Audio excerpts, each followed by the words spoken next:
Nagbigay ng payo ang isang mental health expert sa kung paano natin i-manage ang ating mental health ngayong tumataas ang mga gastusin dahil sa pagtaas ng presyo ng langis.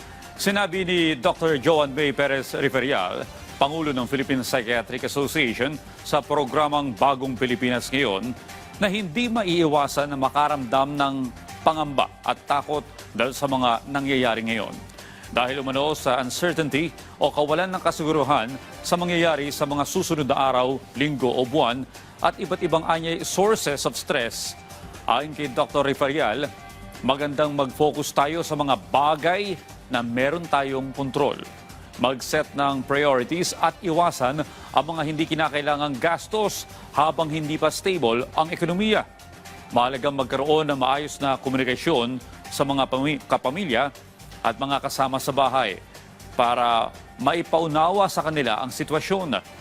Self-care at self-love, gaya ng pagkakaroon ng maayos na tulog at pahinga at maging ang paghingi ng tulong sa iba.